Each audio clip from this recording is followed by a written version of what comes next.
On Wednesday, March 6th, the Israeli government's Shaked committee approved a law proposal that would extend forced conscription to the Jewish Orthodox. The proposal will be brought before the parliament this week and is expected to pass despite the 18 seats held by Shas and other ultra-Orthodox parties in the opposition. Today in Israel, military service is mandatory for all Jewish citizens, except the ultra-Orthodox. The history of this exemption goes back to the founding of the state and has caused increasing tension between the secular and religious communities.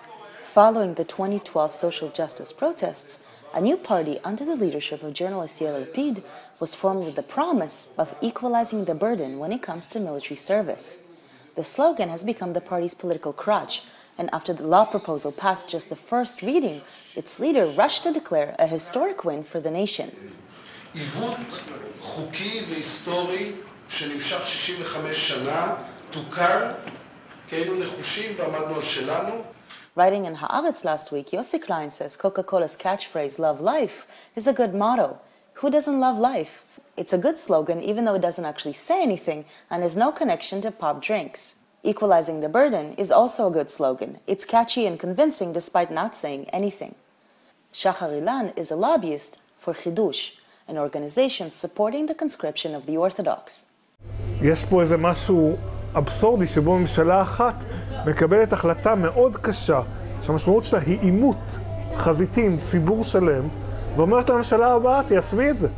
הצעת החוק קובעת שחרדים שלא יתגייסו, ייעצרו. ואף אחד לא באמת מאמין שאנחנו נעצור אלפי תלמידי ישיבות. אבל הכוונה, ההכרזה, אנחנו נעצור את מי שלא ישרת וישאר בישיבה, מאוד מקוממת את הציבור החרדי. Despite the law proposal only moving into the parliamentary plenum next week and potentially being impossible to implement, the three main sects of the ultra-Orthodox held their own historic meeting and joined forces against it. On Sunday, nearly 500,000 ascended on Jerusalem. Shutting down the entrance to the city, they held a massive prayer demonstration.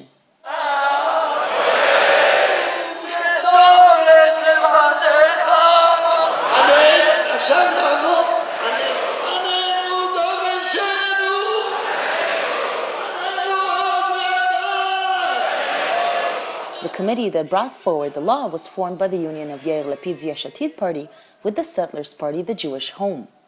While the Jewish Home Party is also religious, its members do serve in the army, and unlike the ultra-Orthodox, both men and women work. Today there are roughly 120,000 male yeshiva students over 18, on whom the law may apply if it gets implemented. Itzik Sudri is the former spokesperson of Shas, the biggest ultra-Orthodox party, which today leads the religious bloc in the opposition. הרבה מהכעס הוא יוצא על הבית היהודי, שזה בעצם גם כן מפלגה דתית, אבל דתית מסוג אחר. נכון. המפלגות הדתיות-לאומיות הוא בעצם מה שאנחנו בעולם, אנחנו מבינים אותם ומכירים אותם כמתנחלים. האכזבה החרדית מהבית היהודי מאוד מאוד גדולה. נכון שתמיד היה לנו הבדלים בהשקפות העולם ובאורח החיים.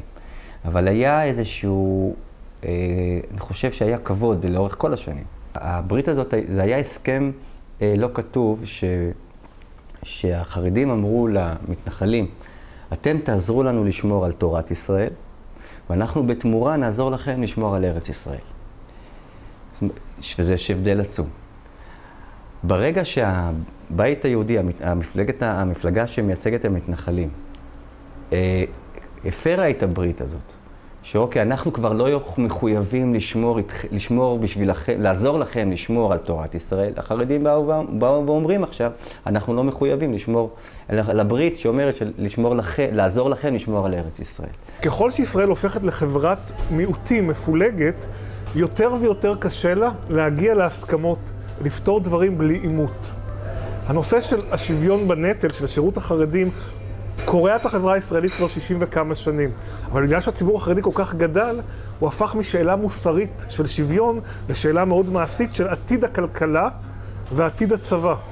The ultra-Orthodox have traditionally been included in the hard-right bloc, but for the most part, they're not even Zionists. Most believe that the Jewish rule over biblical Israel can only be resurrected after the return of the Messiah, and so range from active anti-Zionism to accepting the state retrospectively. כש"ס, כמי שמזוהה עם ש"ס, אנחנו רואים את עצמנו דווקא כהכי ציונים. כיוון שיש לנו את התפיסה מה זה ציונות, זאת אומרת, צריך להגדיר מה זה ציונות. כשאת שואלת אותי אם אני ציוני, את צריכה קודם כל להגדיר מה זה ציונות. מה זה ציונות? בעיניי זה לראות את מדינת ישראל כמדינה יהודית, קודם כל ודאי בזהות היהודית שלה.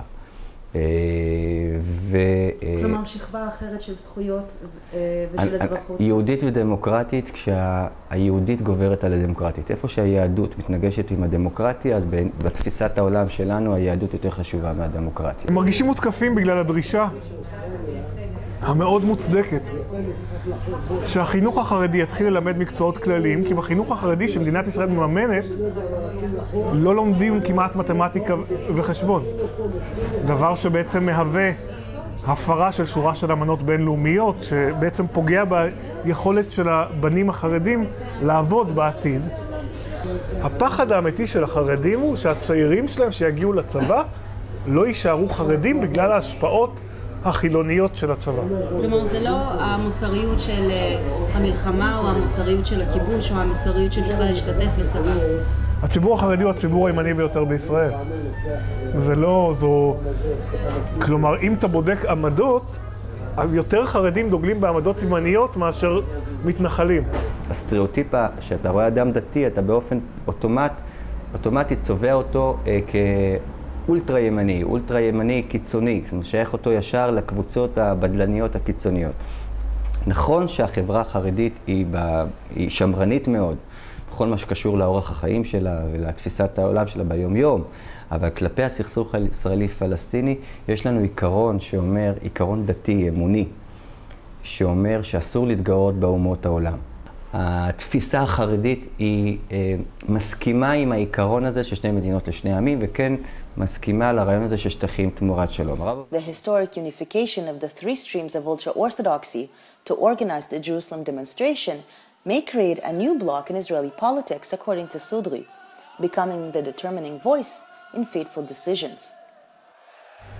חברי הכנסת החרדים שהגיעו לפגישת שלושת מועצות גדולי התורה אמרו שהם צריכים להודות לשר האוצר לפיד על זה שהוא ייחד אותם. האמת היא שההבדלים בין הזרמים החרדים, או לפחות התחרות ביניהם היא עצומה. ההבדלים התרבותיים ביניהם מאוד גדולים. המפה הפוליטית בישראל בעצם משתנה לחלוטין. הרי תמיד היה פה במדינת ישראל, במרחב הפוליטי, היו שני גושים מרכזיים. היה את הגוש ימין וגוש שמאל. שבגוש הימין באופן אוטומט ספרו את המפלגות החרדיות. הם אמרו עם חלק ממפלגות הימין. אז המפה הפוליטית במובן הזה השתנתה לחלוטין. יש גוש ימין, יש גוש שמאל ויש גוש חרדים.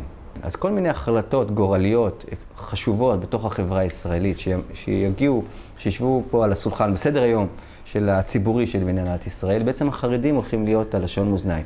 כבר אי אפשר אוטומטית לספור אותה בגוש הימין. זה השינוי הדרמטי שמתחולל כעת. For the Real News, I'm Leah Terechansky in Jerusalem.